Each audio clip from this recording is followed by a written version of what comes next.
श्रीपादुकासहस्रं सञ्चारपद्धतिः श्रीमान् वेङ्कटनाथार्यः कवितार्किककेसरी वेदान्ताचार्यवर्यो मे सन्निधत्तां सदा हृदि। अग्रतस्ते गमिष्यामि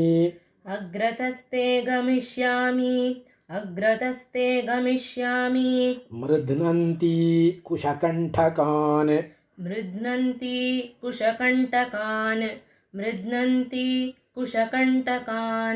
इति सीतापि यद्वृत्तिम्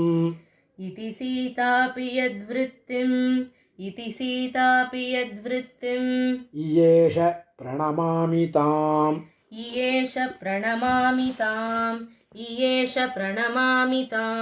शरदः शतमम्ब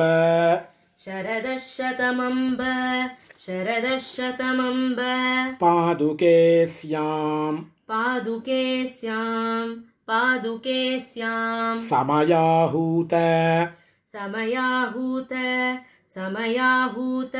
पितामहस्तुतानि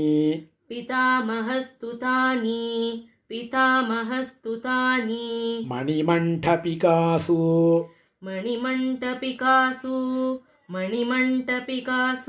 रङ्गभर्तुः त्वदधीनानि गतागतानि पश्यन्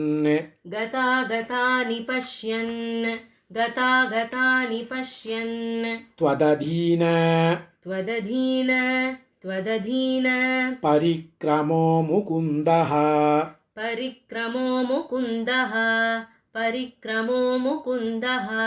ददधीनस्तव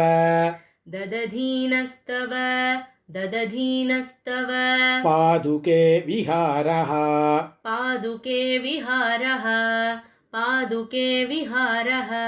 इतरेतर पारतन्त्र्यमित्थं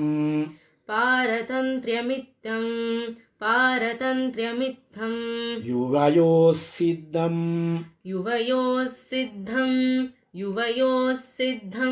अनन्यतन्त्र भूम्नोः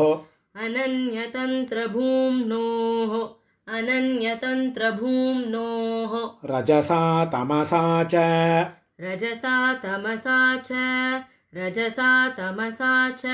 दुष्टसत्त्वे गहने चेतसि मामके मुकुन्दः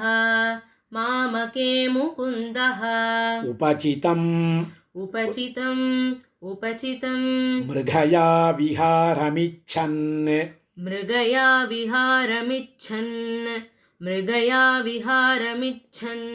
भवती मादृत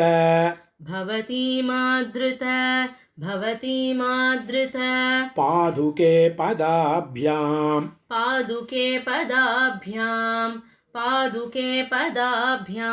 क्षमया जगताम् अपि त्रयाणाम्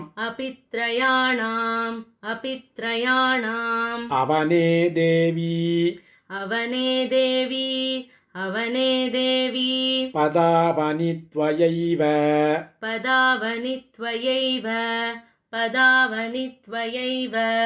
अभिगम्यतमोऽपि संश्रितानाम् अभिगन्ता भवति स्वयं मुकुन्दः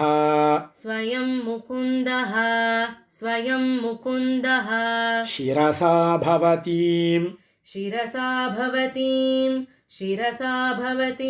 दधाति कश्चित्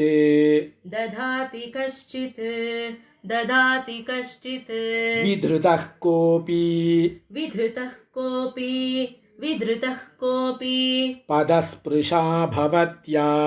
पदस्पृशा भवत्या पदस्पृशा भवत्या उभयोर्मधुवैरी उभयोर्मधुवैरी पादरक्षे पादरक्षे त्वदधीनां त्वदधीनां गतिमामनन्ति सन्तः गतिमामनन्ति सन्तः स्पृशतः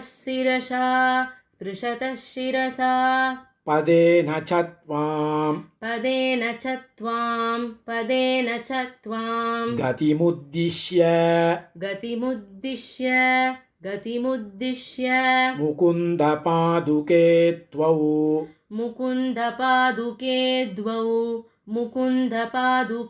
द्वौ अवरोहति पश्चिमः पदात् स्वात्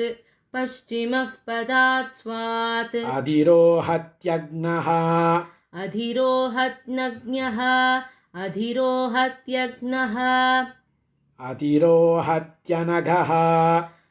अधिरोहत्यनघः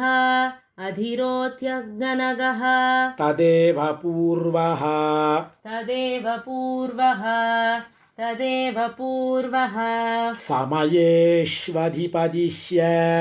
समयेष्वधिपदिश्य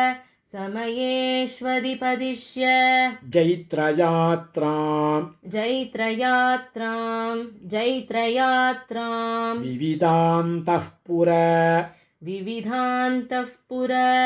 विविधान्तः पुर वागुराव्यतीतः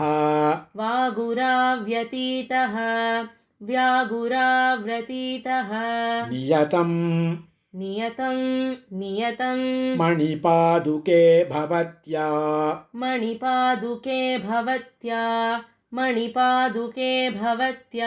रमते वर्त्मनि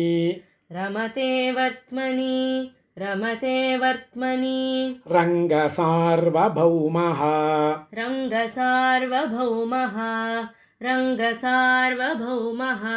निजसंहनन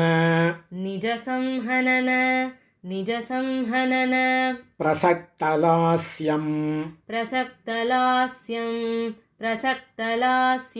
चरति त्वाम् अधिरुह्य रङ्गनाथः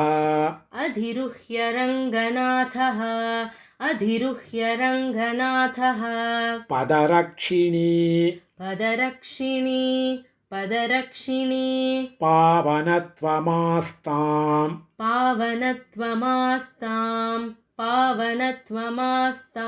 रसिकास्वादम्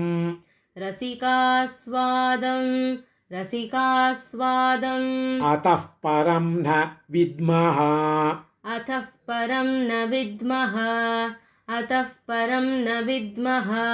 पदयोरनयोः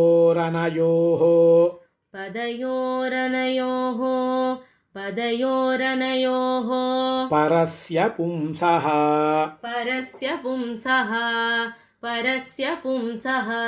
तदनुग्राह्य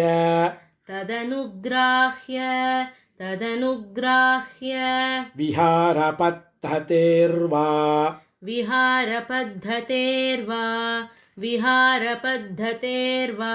शिरसः मणिपादुके श्रुतीनां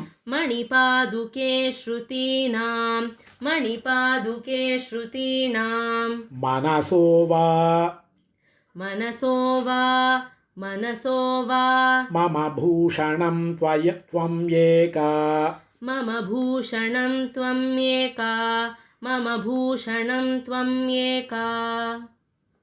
कवितार्किकसिंहाय कल्याणगुणचालिने श्रीमते वेङ्कटेशाय वेदान्तगुरवे नमः।